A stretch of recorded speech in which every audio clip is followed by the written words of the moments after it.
that's when the game will shift. I have a feeling that people will see alcohol like they do tobacco in about 5 years.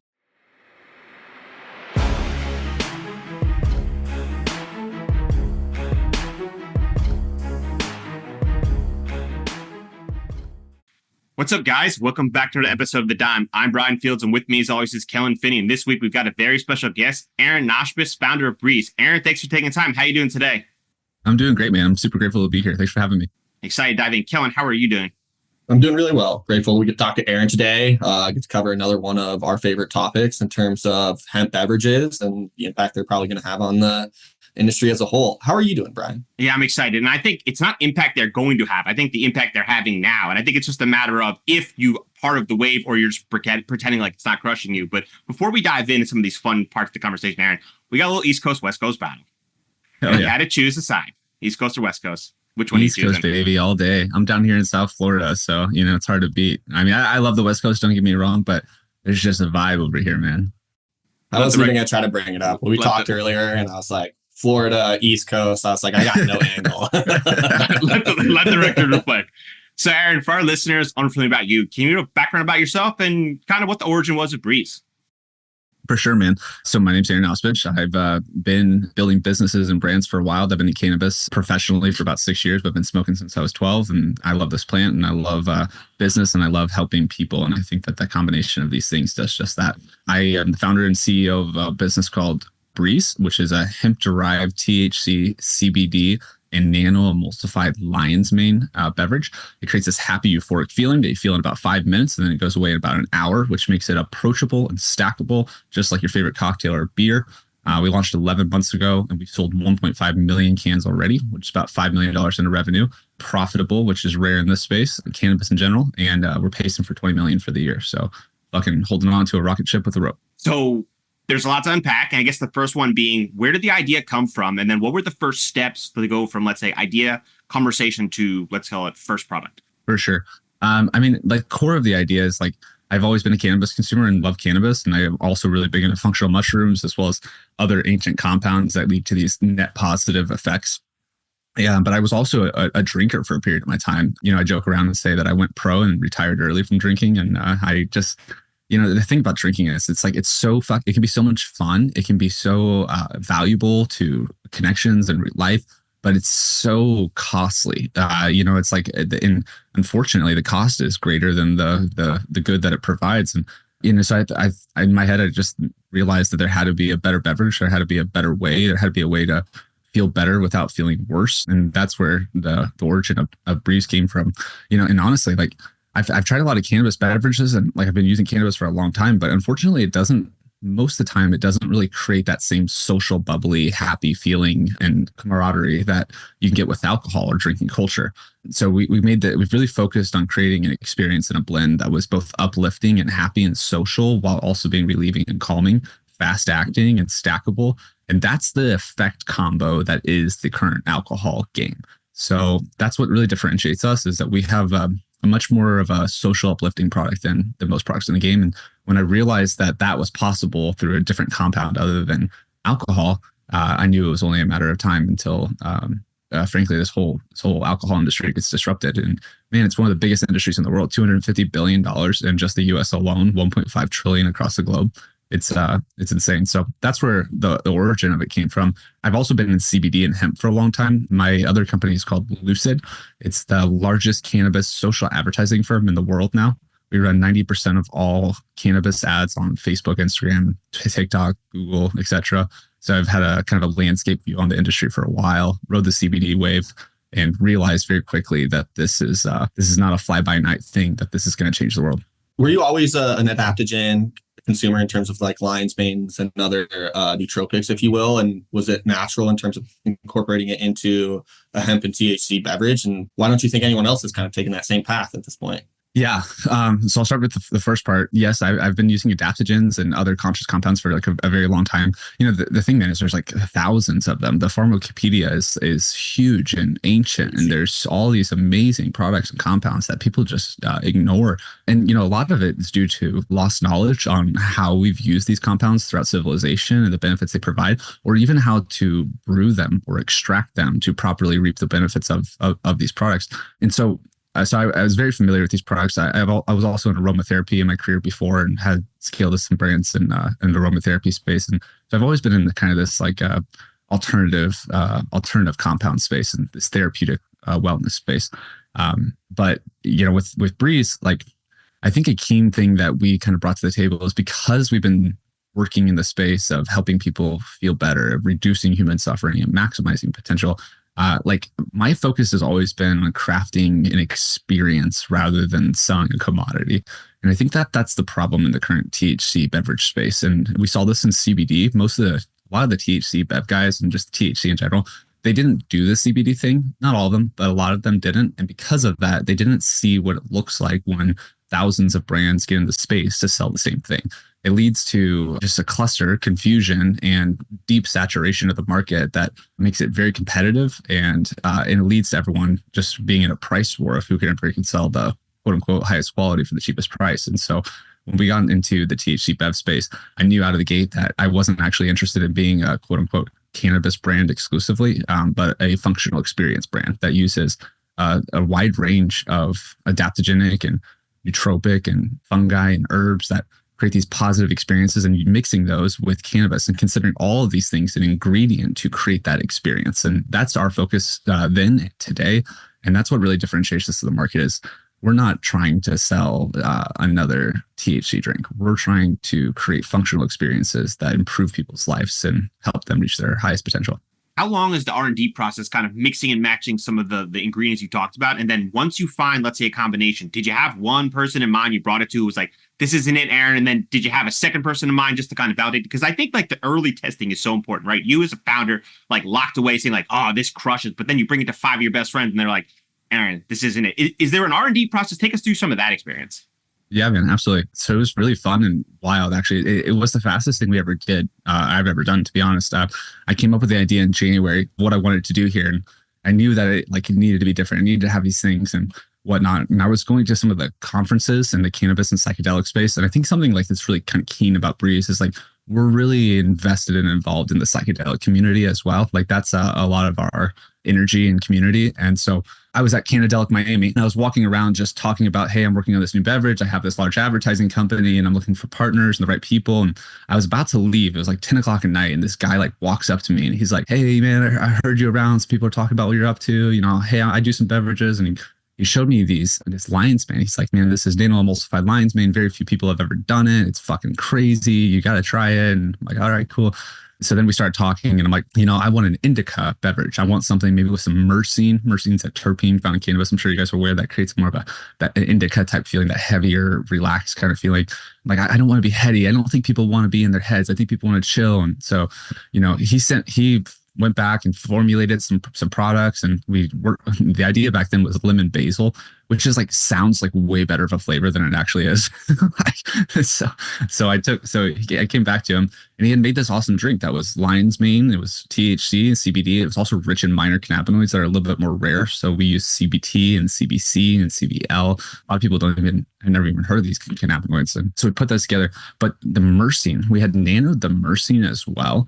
And dude, you took like 2 sips of this drink and it felt like a truck had just hit you. I mean, just knocked you on your ass. And so I was super disappointed because I was like, wow, I was so hopeful that this is going to, we're going to knock it out of the park, kind of first try thing. And this drink, like no one's going to fucking drink this at a bar. They'd fucking fall asleep in the corner.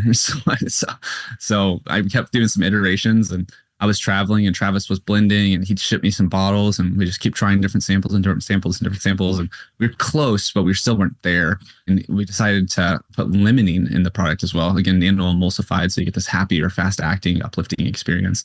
And he called me one day. He's like, Aaron, I got it. It's done. Don't worry. It's done. And I'm like, dude, like, how's it going to be done? He's like, it's done. And so we were going to go to Benzinga. This was actually just a year ago.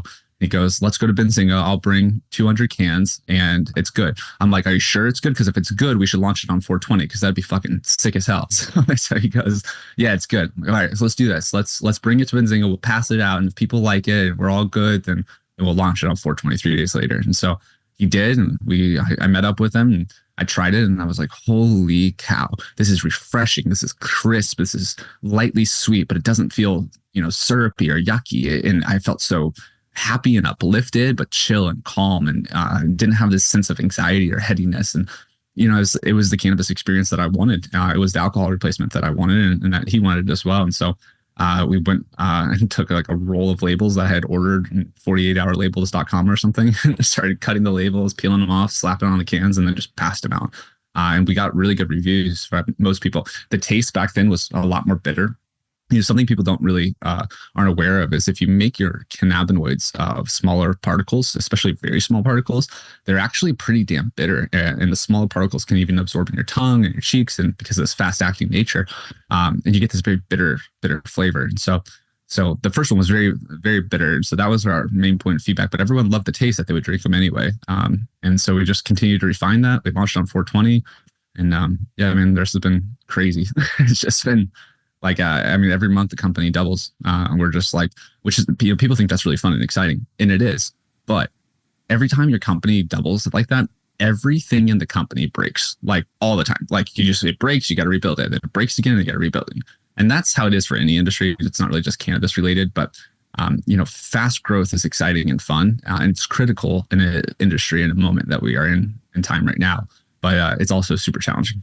Yeah, and I think one of the biggest challenges, what you're proceeding into, is unlocking a category where consumers who may not be cannabis consumers are trying a product for the first time, and you want that first time to be so perfect because everyone's first time is so influential, and if this is a product they can continue with, right? Because I can imagine the first time you tried, let's say, an edible, you're like, I don't want to do edibles anymore, or you're like, hey, I can do this. And I think that moment in time is so critical, and especially as a first time for a beverage, it's such a different experience. So take us through it. The product works. You're excited. Now it's like go to market and put some fire behind it. Was there a target market in mind? What did you lean on your Lucid media as a way to kind of set up the roadmap and utilize some of the previous understandings of the positioning? Take us through that experience. Yeah, man, absolutely. So we did the Spinzing. I think people really liked it, but we're still getting this kind of like, back then, what's crazy is things are moving very fast in this space, very, very fast. Like last year, people weren't even talking about hemp. Like people kind of treated it like, oh, that's that CBD nonsense, like, oh, we don't want to mess with that. You guys go have fun. Like, and so people weren't really that interested. And there's also this connotation of like this Delta 8 smoke shop, HHC, THCO nonsense, and it's funny how a few bad actors or a handful of bad actors can really, cloud the vision of a lot of smart people. So we decided, hey, let's go ahead and launch this. We went and made some more. At the time, we were making them in batches of 1,500, which is like really, really small for a beverage operation. And so we'd make 1,500. We decided, I literally took all the cards from Benzinga and I wrote all of their emails by hand into my email list, and then launched them on 420, set 200 emails out. I turned on some ads and just went for it. And the receptiveness was insane. We did like $6,000 our first day, which is a lot for just like a rapid launch like that. And then continued to scale from there. When it comes to like target market, I think the thing that we're targeting is I call it like a psychographic rather than a demographic. A lot of people are super focused on like, oh, we sell to men who are 27 to 35 and blah, blah, blah. And I'm not like, I think that there's something more core in humanity and in psychology that kind of transcends age and location and gender. And I think that that's the desire to feel better without paying a high cost for it or paying any cost for it. There's this weird like trauma in our society that feeling good is bad. You see it in things sometimes, like even some of the more dogmatic churchgoers, it's like, oh, dancing is bad. So if you were dancing, like that's a bad thing. So we have this like weird association in the collective consciousness that feeling good is bad. So I wanted to kind of target the people who are interested in feeling good or feeling better, and they didn't want to pay such a high price for it. And the keen and obvious users in that crowd are alcohol users. So I want, and being someone who used to drink a lot and enjoyed all the social camaraderie and the good times, but didn't miss the compound. That was. We wanted to build a drink for ourselves that would give us that kind of happy, pleasurable experience without the consequence. So that was what the mindset was. It's like, let's go find those people. Let's go give those people a solution. Let's invite mainstream culture to a better ride. And that worked. Still to this day, like our demographic compared to our psychographic is split like right down the middle. It's like 51% female, 49% male. It's like our typical age group is somewhere in the range of like 25 to 45, but also like 65 plus really likes our products. It's a little pricier for the younger crowd.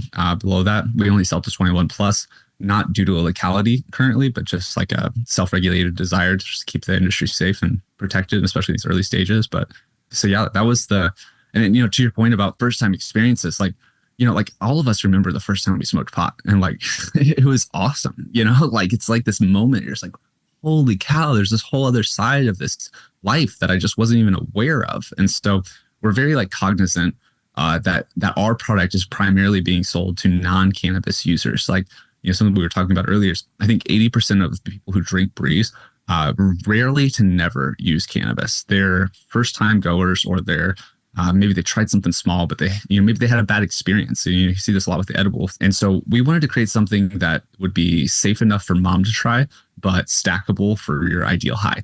And I think we just did just that. And what's also curious about BRĒZ, because of this lion's mane and because of this interaction and our focus on this more collective experience rather than a dosage or a bang for your buck kind of thing, you could have the most tolerant smokers, people who, just smoke all the time. You give them like a one BRĒZ and they're just feeling awesome. Like, and I think that's a combination of this lion's mane and the limonene, a good product that tastes good and smells good, etc. But also, the nano emulsification process is almost like a new medium of delivery within cannabis. And I don't think it's given a lot of attention in the regulated space. The hemp beverage space almost exclusively uses it. But this nano emulsion technology, you feel the effects of these products in about 5 minutes, which is way faster than an edible product.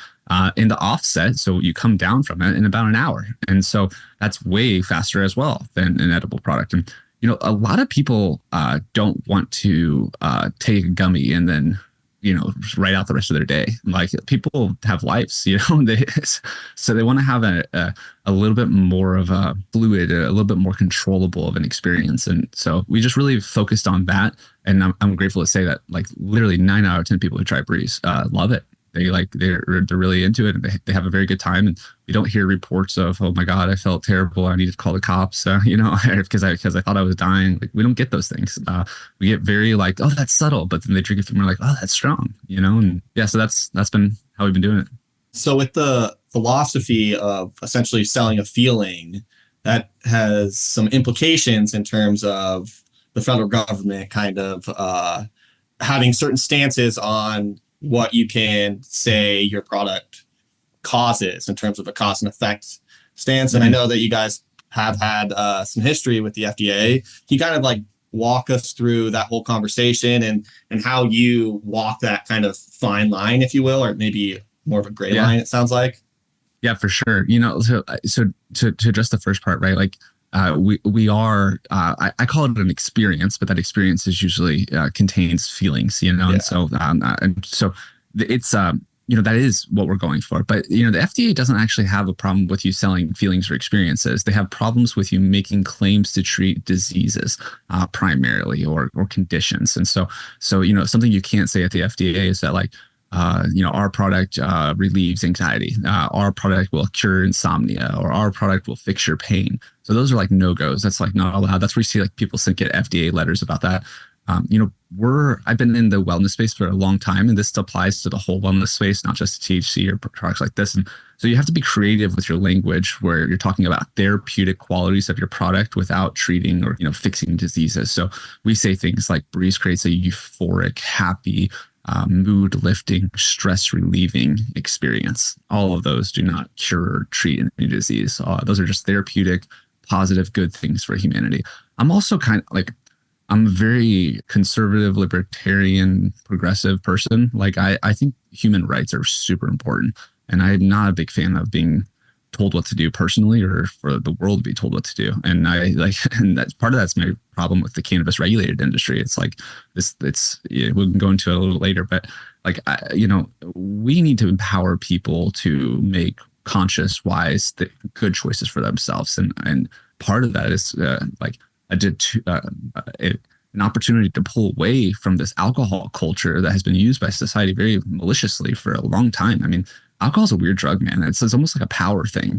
There's been many world leaders who have owned distilleries to, serve the people alcohol, put them to sleep, and kind of have more control and power over them. So anyway, we're just trying to give people a little bit more freedom in that regard. So, So we've been scaling. So we started scaling really quickly. I think you guys have seen our can, but the side of our can says microdose cannabis and mushrooms in a can, which is kind of like oh my gosh, what are those guys doing? Kind of thing to say. And so, we were scaling, and we were about 7 months in, 8 months in, something like that. Someone called me and they said, "Hey, Aaron, there's 2 FDA agents knocking at your door."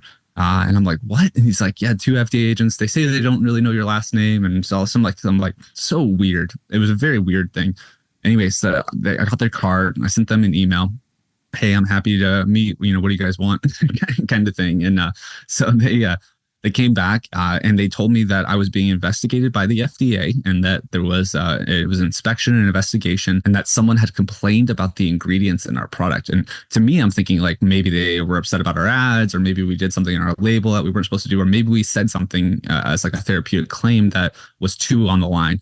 But it wasn't that. It was that someone else had complained about an ingredient in our product. And I found out later a little bit more context in that, but they proceeded to do a full deep dive into our brand, all of our processing, all of our blending, our recipes, our batch records, how we process, our lab tests. Thankfully, being in the industry for a bit now, we knew how to keep our ducks in a row and always have. And we've had a very keen focus on safety and compliance every step of the way. I think a lot of cannabis regulators believe that this is like a Wild West free for all. It's really not like that. There is like very, very specific and careful licenses and lab testings and batch record keeping and GMP certifications, and there's a lot to it. It's not as crazy as cannabis, but there is a lot to it. So thankfully we had all that in check, and so they did a full deep dive. They checked our label, they checked our ads, checked our website, and all of it passed with flying colors. Not anything that we needed to change or do differently. And they did say, this is kind of the gray area that is the hemp industry, is that the current FDA regulations say that you can't put THC and CBD into a food product, no matter what it is. So this means that like the CBD beverage that's in the Walgreens or CVS or Whole Foods or wherever you're shopping is technically not allowed by the FDA. But they told me then that they don't enforce this, and they haven't enforced this since 2018 due to the 2018 Farm Bill, and that there's this constant tug of war between Congress and FDA about regulation, while this industry continues just to grow massively. And so anyway, long story short, they came back for a second meeting after like 5 weeks, 6 weeks of investigation. And they said, "Hey, your case is closed. You're all good. Nothing wrong. Like, so I'm good to operate. Yeah, you're not allowed to put THC and CBD in food, but we're not enforcing it right now. And, but it could be enforced. So just be mindful." I'm like, okay, whatever. Like, got it. So we moved along, and it was challenging and it was scary, but you guys know, but we're building this brand in the public. Like, one of the things we're trying to do here is just like be very open and transparent and authentic about what we're doing, why we're doing it, who we're doing it for, and that we're following the rules or whatever rules exist for it, while also prioritizing individual freedom. And so the good news is that we went through this process early while we're rapidly growing, and have essentially been inspected and, not approved, but a little bit validated by the FDA in the process. I can only imagine for you that day, whatever you were handling with your company and all the things that were changing, when you get that phone call and your first thought to your mind is like, not now, whatever this is. And then sure. You're like, FDA, you're like, what? Tell them not gnarly. Tell them not interested.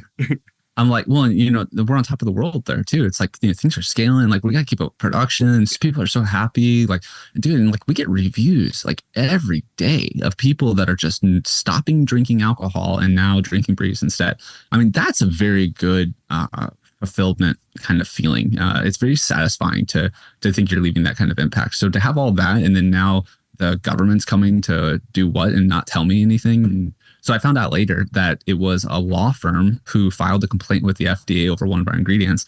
And the FDA told me that they think it was a competitive brand trying to slow us down, which is very unfortunate. I think it could be, I'm not sure. We filed the Freedom of Information Act in order to get a little bit more information from the government on exactly who that was and why that was, which is silly that they won't share it in the first place. But yeah, my theory, to be honest, is there's this weird war happening. I don't even call it a war. There's this weird argument happening. Yeah, or it's weird between the regulated cannabis industry and the hemp industry. And so I have a theory that there was some lobbyists or some big MSO type people who saw what we were doing, didn't appreciate it, and tried to slow us down by doing something like this to law firms. So it's unfortunate though, because man, That's not the energy of this plant. That's never been the energy of this plant, and it's silly that it's got to this point. We are all on a mission to free this plant and to give access to the people to use the herbs on this earth that lead to therapeutic benefits for them. And it doesn't matter if you're an MSO or if you're a hemp beverage brand or a gummy brand or a CBD brand. We are all having that same mission. So to get caught up on who gets to sell what to whom and how, it's silly, man. And the reality is, I think a lot of the MSOs get concerned. When I say MSOs, these are multi-state operators, people that are running cannabis licenses and dispensaries in multiple states. These guys invest a lot of money. Some of them with malicious intent of monopolizing this industry. Some not. Some are just trying to just sell cannabis. But they have this whole thing going on. And so when hemp comes out, we are able to do interstate commerce. We're able to, have low dose products that people love and sell through e-commerce and sell through, all these different things. And so they get concerned that we're stealing their market share. They get concerned that we're siphoning out their orders. And, hey, we've invested all this money and did all this legislation, and you guys are now taking our customers. But the thing is, that is not who buys hemp-derived THC products. When people go to dispensary, the majority of them are looking for bang for your buck. They're looking for higher dose THC. And this is seen very clearly in the reports of the sales from these dispensaries. In fact, beverages within dispensaries comprises over less than 2% of total dispensary sales, because people aren't looking for low dose THC beverages when they walk into a dispensary. And then on the flip side, for us and for many brands like us, the consumers who are buying our products are non-cannabis consumers. They're mainstream alcohol consumers that are sober curious or canna curious and looking for an easy entry point. These people aren't willing, or they would have already walked into a dispensary, but they are willing to try, especially in a sippable format, which is an already very familiar format to our society, a microdose cannabis product. And we're seeing that we're introducing more people to the positive benefits of cannabis, which is leading more people to become cannabis consumers, which is increasing foot traffic into stores at dispensaries, which is leading to more sales of beverages in dispensaries. And so we see what we're doing really as a market expansion opportunity rather than a reductive taking from other situation. I also think it's wild because all of these MSOs can freely participate in the hemp industry. It's not like if you get a cannabis license, you can't get a hemp license. And there are some of these larger companies that do have hemp operations. And if you look at the grand scheme of things, if we're saying the plant as a whole, then hemp and cannabis are the same plant. So they also have the infrastructure to take the plant and turn it into the ingredients to make the beverages. So it's just crazy to me that there is this kind of race or war of attrition that is currently playing out between the cannabis and the hemp industry. It's wild. It's very short-sighted. You know what I mean? Yeah. It's a lack of vision of what's possible, and the original intentions that even those guys got in the business for, or frankly, more importantly, the many legacy players before that got, dealt with a lot of serious consequences for playing this game. And I mean, the thing is, this is a really unifying opportunity. And I guess what frustrates me most is that a lot of these big MSO types, they kind of act like they're anti-hemp and kind of seed this information to the smaller, more state dispensaries, the single state operators or the smaller MSOs of oh, hemp's coming to get your lunch money kind of vibe, right? But what's actually happening is those large MSO companies are investing heavily and actively in hemp, and they are launching brands right and left, and they're not actually telling very many people that they're doing it, because it kind of doesn't fit that narrative of, hey, anti-hemp, whenever they're also playing the game. And so it's, I think what we all need to do is let down our swords and drop these fucking weapons and realize that we're on the same team. We've always been on the same team. It's the same people even. And that this is an expansion opportunity for the market that everyone is welcome into, and it's very supportive, and it's growing rapidly, and there's enough for all of us to eat. If you have the agenda of being a monopolist who wants to control this plant and control this industry and be the only single source that can serve it, then you should get the fuck out of cannabis. But if that's not you, then fucking join the party. I think one of the areas that I would assume that they're envious of is the ability for, let's say, a team like yours to spin up an ad real quick, go to market, make iterations, and continue to go forward. Because that's the one area that I've been super impressed with is the marketability, the copywriting, the storytelling, and the positioning, especially from the ad standpoint. So you were talking about targeting alcohol users who don't use cannabis. how do you segment those people on these platforms in order to attract the type of people that you're looking for? Because it is a wide audience, but what you're identifying is a specific type of person that is not filterable, at least in my opinion, on one of these big platforms. Yeah, well, it's not filterable. You're right. When I say targeting, we more so built a product for people like myself and others who want an alternative to feel better. Like, it's more of like, when I hear targeting, it's kind of like we're looking to get them, like we're more so like, hey, we got a bonfire if you want to come sit by it. Like, that's kind of the energy we bring to the table with it, and so, but to your point, how do you do it? And it's very simple. And there's a Alex Hormozy quote about this that I really like. He says, experts always do the fundamentals. Always do the fundamentals. And the fundamentals here is we've created a great product that fits that energy. We created a great brand that reflects that. We created a website that almost lets you feel it before you even taste it. And that then brought to the ads where we have, you've seen our ads, but for those who haven't, we see advertising as having a FaceTime conversation with our friends rather than trying to sell people shit. Like, people are tired of being sold and hustled and persuaded and manipulated. Like, we're just getting on there saying like, hey, this is who we are. This is what we're about. If that resonates with you, come on over. And then we let go and let the AI of these platforms do their thing. These technologies with Facebook and Instagram and TikTok and Google, it is very, very, very sophisticated, much more than people think. I've been in advertising for 10 years. And the thing that I've learned is that the smarter that the computer gets, the less it is about targeting and segmenting and hustling in these ultra, data oriented ways, but instead just plugging the connections of your website to these algorithms, making creatives with a great brand and product, and then letting the machine do its work. So it's more of a creative and artistic focus with some technical skill that allows us to do what we're doing on social. Yeah, I think it's great. And as a marketer, I really enjoyed kind of going through all the fun aspects, because it's literally like you as FaceTiming a friend, or like for me, for example, walking in the street, just talking about the product. And there was a few things that really hit home for me. 3 p.m. on a Monday, brain fog, kicks in quick. It seemed like you really put the positioning and all those copied together so that someone who is new to the product knew exactly where and when that product would fit into their schedule. So if you're new to the space, you say, perfect. I'm always tired at 3 p.m. I always have brain fog. How long does it take to kick in? Is it going to take me X, Y, and Z? And I think that is the part that probably delivers so nicely with these customers that when they try it, boom, delivers right on par. For sure, man. For sure. And, it's like having confidence in a product that you know is going to hit. Like, I know BRĒZ is a great product. Like, I know that because people tell me on a regular basis. So if I have that confidence, then I can communicate at that level to the audience. And, some of the other ads we do in messaging is like, we have an ad that's like, this is BRĒZ, it's microdose cannabis and mushrooms in a can. You're going to feel this. It's an undeniable euphoric, happy feeling. It's nothing like those other non-alcoholic drinks. I've tried all of them, and it's crazy that they promote that they're going to do something and they don't actually do something. That is not what this is. What this is, and so some counter positioning, and I think that a lot of these principles in marketing and advertising are pretty distilled down to me. But honestly, man, if I've learned anything in my 10 years, 15 years of marketing and advertising, it's marketing is just like an analysis of authentic human behavior and how to optimize it. A much better play is just being an authentic human. Harder said than done. For sure. So March, we got to talk about March. Saw you posted the sales, absolutely incredible, really a big accomplishment. Was there a certain effort that popped off in your mind that you were like, hey, we're thinking we're going to accelerate a little bit? Did you do something differently that month that led to that big growth? Yeah. So in March, we did 1.1 million in revenue on our which was 95% of our website, and a little bit of retail. Dude, we're actually pacing really hard this month. I think currently we're pacing for 1.3 million for this month, and maybe we'll get up to 1.5. So it's pretty crazy. But the things that as you grow, it's a combination of trying to make sure that what you did before is still working, and then bringing in new things that will work.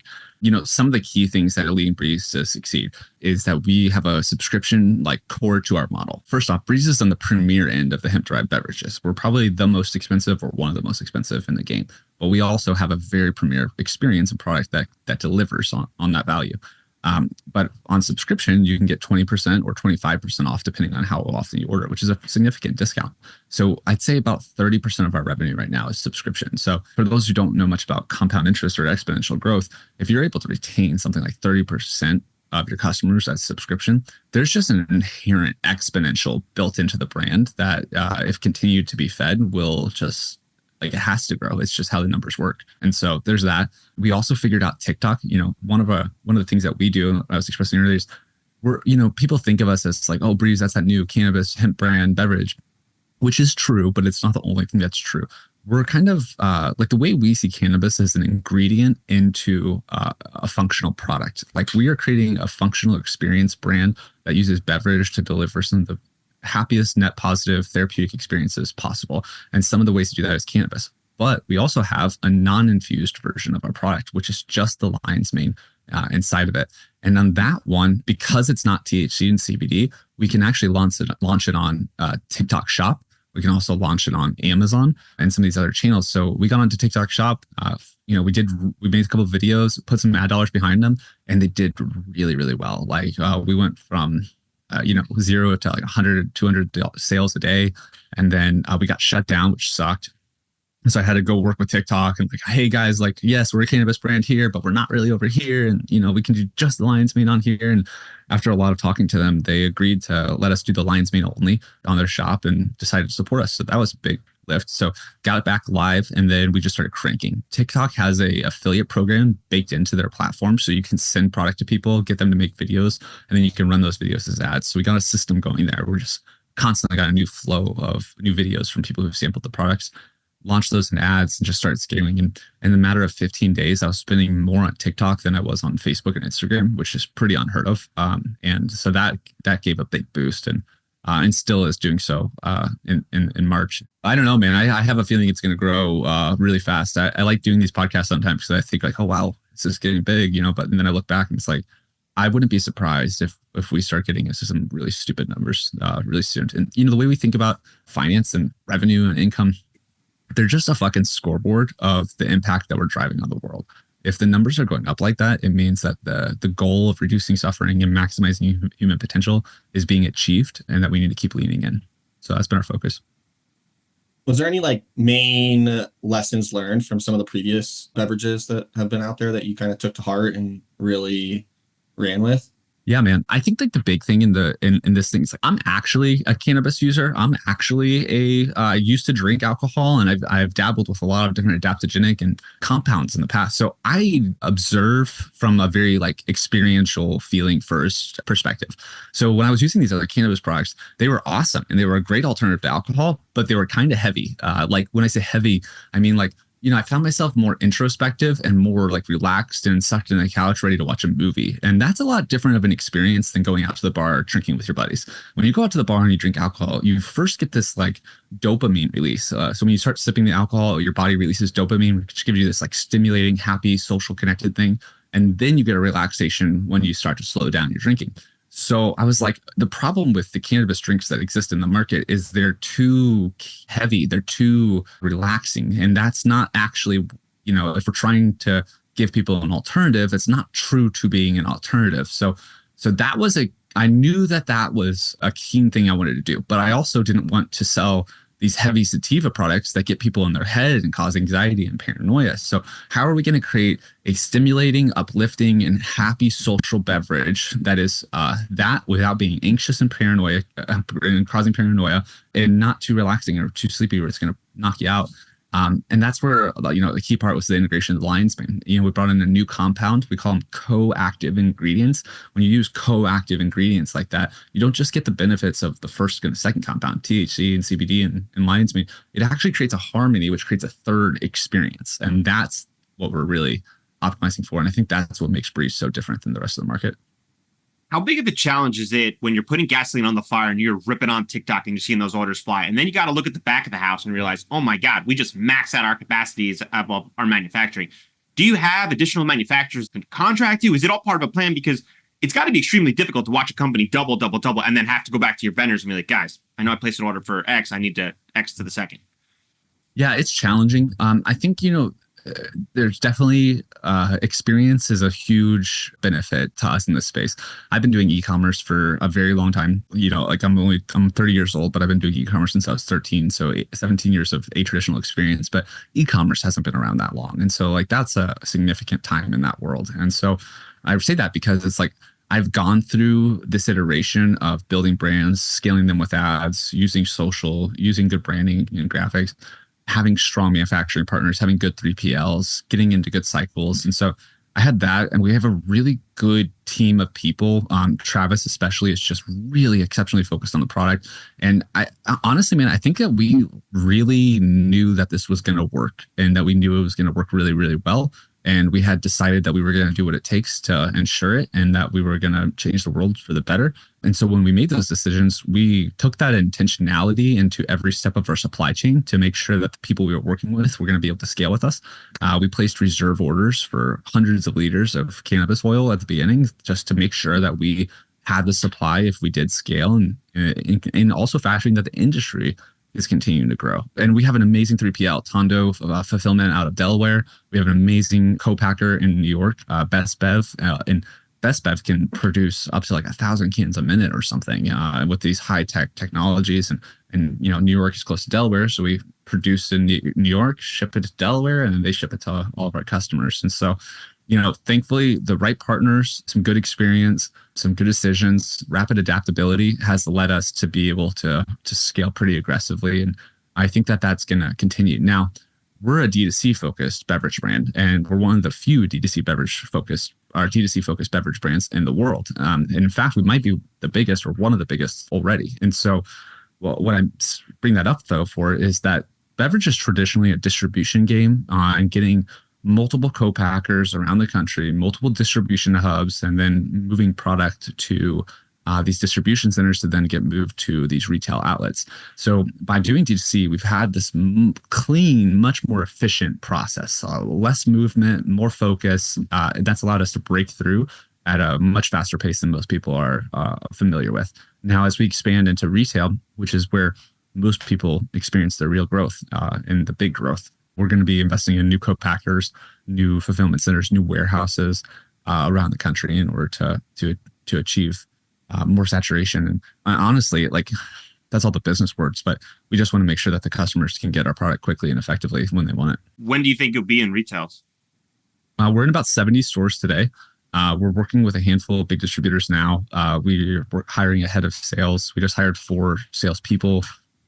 So we're moving quick on it. And I think so we're out there. We're just not now as saturated as I want to be. But I think that our focus on D2C and consumer demand and that relationship with the customer directly is going to enable us to move product at a faster velocity off of retail shelves, as well as bring in new people to those stores that might not have gone traditionally. And so my hope is that we're able to move very quickly and expand very fast in retail. And I think we'll see how that holds true, but I think it will. I think the other challenge with retail is we're probably the most premier priced product in the game. A 6-pack of our 7.5 ounces is $40, a 6-pack of our 12 ounces $60. And although it's pricey, we consistently get feedback that it's quote unquote worth it and checks out. But most other brands sell products in the range of $15 to $30. And so we're kind of like this premier product. So, we get some feedback like, oh, it's not going to move on shelves. But this is what I tell people when they tell me that. It's like our whole culture, not just in America, but across the world, will pay $1,000 for some brown liquid that's 12 years old that happened to be in some weird barrels in a basement. Like, if we can fucking sell $1,000 brown liquid that's been in barrels in a basement, then why can't we sell a $40, $60 cannabis and mushrooms in a can? We can, and people don't want budget drugs. They want premier products, premier ingredients, and premier experiences, and that's what we're offering. Marketing, baby. What is the most expensive lesson you've ever learned? I hired a really shitty PR company one time. I won't call them out by names, but they were expensive, man. They were expensive. Had me fooled. I had a little bit of expectations and pressure on them, though, to deliver really fast results.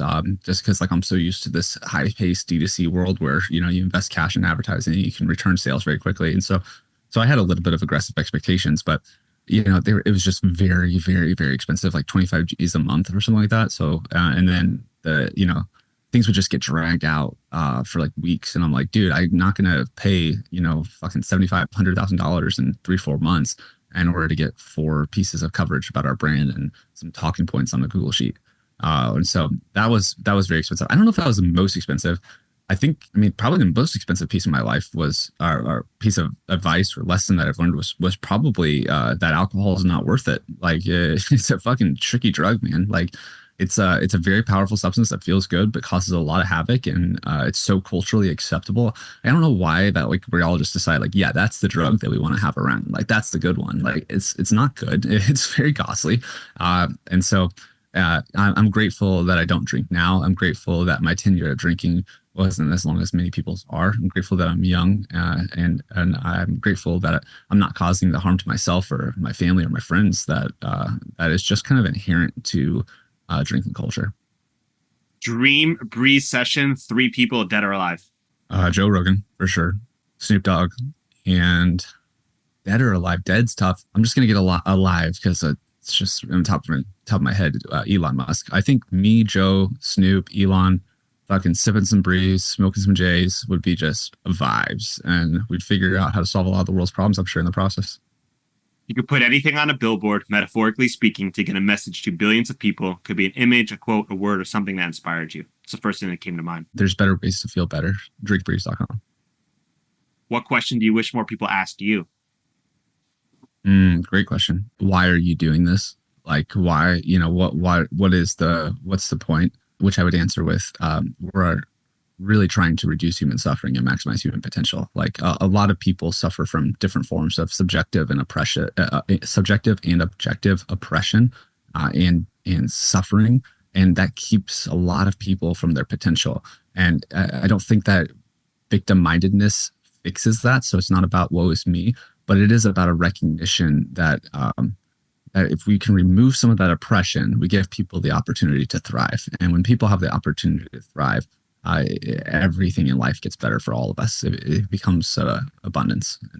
Like, for us, it's like, it's cool that the company's making money and getting big, but, Lucid makes money, and like that, you can get jobs to make money. Like, we're really trying to change the world. And I think we are. And I hope that more people get aligned with that, rather than fight it. And I think thankfully that's what's happening. I think, people are realizing that cannabis is not this scary, awful thing. It's this very beneficial thing for a lot of people, and can lead to a better society for all of us. And it's in fact kind of mind blowing how fast the stigma is just kind of disappearing all of a sudden. We've all been in the game a minute. Cannabis has not always been treated that nice. And there's a lot of people, who have done a lot of hard time, whether in prison or much more serious consequences over nonviolent drug offenses. And it's time to put an end of all of that forever. It's time to free the people that are still in jail now, for those offenses, and get back on with a more conscious existence. Beautifully said. All right, prediction time. Aaron, when or what is needed for the full unlock where hemp beverages are a staple in households around the world? It's major grocery channels, and major distributors for those grocery channels being willing to carry these products, and having the support of legal and the law to do so. When our products are sold at your local grocery store, people will try them. And when people try them, they'll like them and they'll share them with their friends.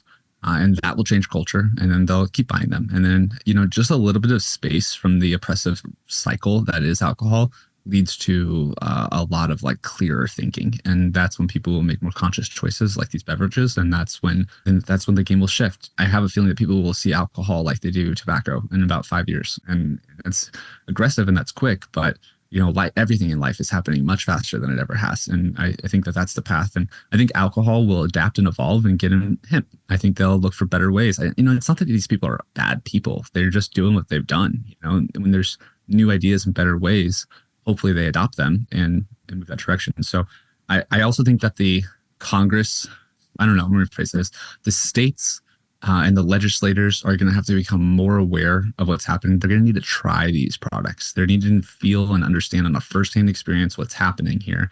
And then they need to create clear and safe regulations that facilitate the free market and access to this plant while also ensuring safety. And that's a hard thing. It's not easy to give people power of other people in a sense. And so it's less regulation, more testing, and more access. And I think the beautiful thing, man, is like, I think the cat is out of the bag. The toothpaste is out of the tube here. People at scale are realizing that cannabis is not this awful thing that was proclaimed it to be for such a long time. And not just in the cannabis circles anymore, or the recreational circles. Now mainstream culture is starting to experience these products and realize how much safer and better they are, especially than products like alcohol.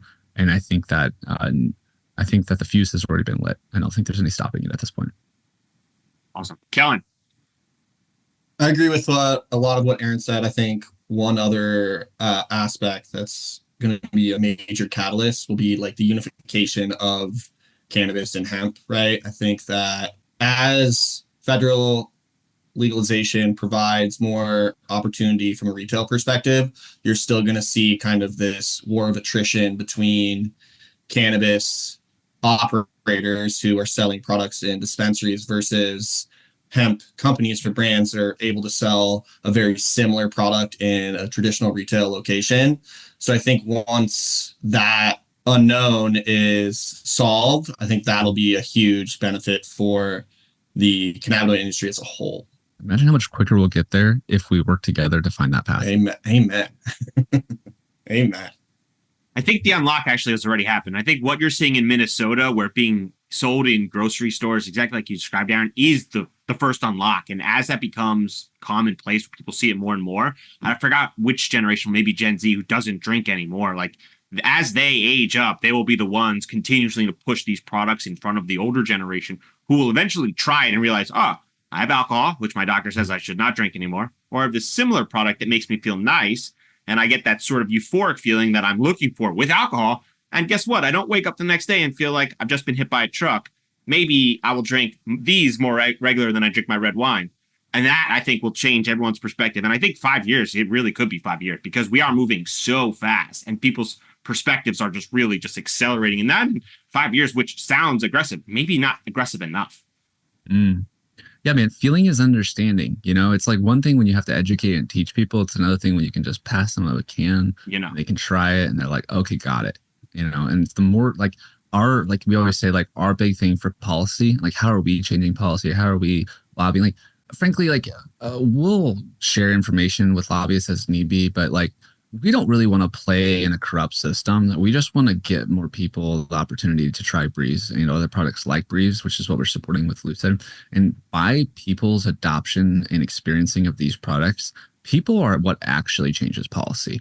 So we're focused on the people, trusting that that will change the policy, and that if it doesn't change the policy, that the people will ensure it changes the policy. And that's our bet. I sure hope so. So, Aaron, for our listeners, they want to try BRÄZ, they want to get in touch. Where can they find you? Totally. Drink BRÄZ, BREZ.com. And it's you can use code Euphoria to get $5 in store credit off of your first order. And I'm super confident that you're going to love it. And and just as a reminder to everyone, we'll give a money back guarantee if you didn't. So feel free to try it and let us know what you think. Love it. Thanks for taking the time. This was a lot of fun. Yeah, man. Thank you for having me.